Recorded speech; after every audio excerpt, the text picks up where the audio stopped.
विधि 8। 8वीं श्वास विधि। आत्यंतिक भक्ति पूर्वक श्वास के 2 संधि स्थलों पर केंद्रित होकर ज्ञाता को जान लो। इन विधियों के बीच भेद जरा जरा से है, तो भी तुम्हारे लिए वे भेद बहुत हो सकते हैं। एक अकेला शब्द बहुत फर्क पैदा करता है। आत्यंतिक भक्ति पूर्वक श्वास के 2 संधि स्थलों पर केंद्रित होकर, भीतर आने वाली श्वास का एक संधि स्थल है जहां वो मुड़ती है। इन 2 संधि स्थलों की चर्चा हम कर चुके हैं, साथ ही यहां जरा सा भेद किया गया है। हालांकि ये भेद विधि में तो जरा सा ही है, लेकिन साधक के लिए बड़ा भेद हो सकता है। केवल एक शर्त जोड़ दी गई, आत्यंतिक भक्ति पूर्वक, और पूरी विधि बदल गई। इसके प्रथम रूप में भक्ति का सवाल नहीं था, वह मात्र वैज्ञानिक विधि थी। तुम प्रयोग करो और वह काम करेगी। लेकिन लोग हैं जो ऐसी शुष्क वैज्ञानिक विधियों पर काम नहीं करेंगे, इसलिए जो हृदय की ओर झुके हैं, जो भक्ति के जगत के हैं, उनके लिए जरा सा भेद किया गया है। आत्यंतिक भक्ति पूर्वक श्वास के 2 संधि स्थलों पर केंद्रित होकर ज्ञाता को जान लो। अगर तुम वैज्ञानिक रुझान के नहीं, अगर तुम्हारा मन वैज्ञानिक नहीं है, तो तुम इस विधि को प्रयोग में लाओ। आत्यंतिक भक्ति पूर्वक प्रेम श्रद्धा के साथ श्वास के 2 संधि स्थलों पर केंद्रित होकर ज्ञाता को जान लो। यह कैसे संभव होगा? भक्ति तो किसी के प्रति होती है, चाहे वे कृष्ण हो या क्राइस्ट,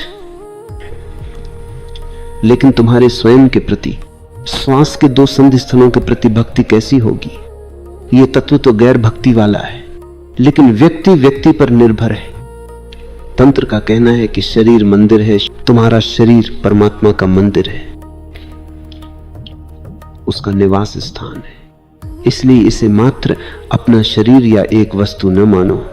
यह पवित्र है, धार्मिक है। जब तुम एक श्वास भीतर ले रहे हो, तब तुम ही श्वास नहीं ले रहे हो, तुम्हारे भीतर परमात्मा भी श्वास ले रहा है।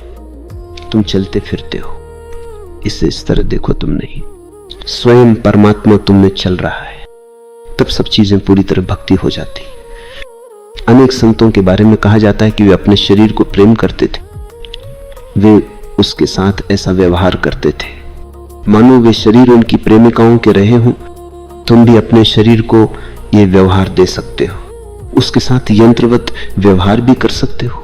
वह भी एक रुझान है, एक दृष्टि है।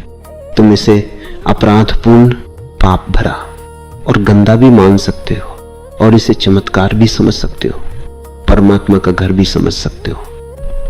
ये तुम पर निर्भर है। यदि तुम अपने शरीर को मंदिर मान सको, तो ये विधि तुम्हारे काम आ सकती है। आत्यंतिक भक्ति पूर्वक इसका प्रयोग करो। जब तुम भोजन कर रहे हो, तब इसका प्रयोग करो। ये न सोचो कि तुम भोजन कर रहे हो, सोचो कि परमात्मा भोजन कर रहा है, और तब परिवर्तन को देखो। तुम वही चीज खा रहे हो, लेकिन तुरंत सब कुछ बदल जाता है। अब तुम परमात्मा को भोजन दे रहे हो, तुम स्नान कर रहे हो। कितना मामूली सा काम है, लेकिन दृष्टि बदल दो। अनुभव करो कि तुम अपने में परमात्मा को स्नान करा रहे हो। तब ये विधि आसान होगी। आत्यंतिक भक्ति पूर्वक श्वास के 2 संधि स्थलों पर केंद्रित होकर ज्ञाता को जान लो।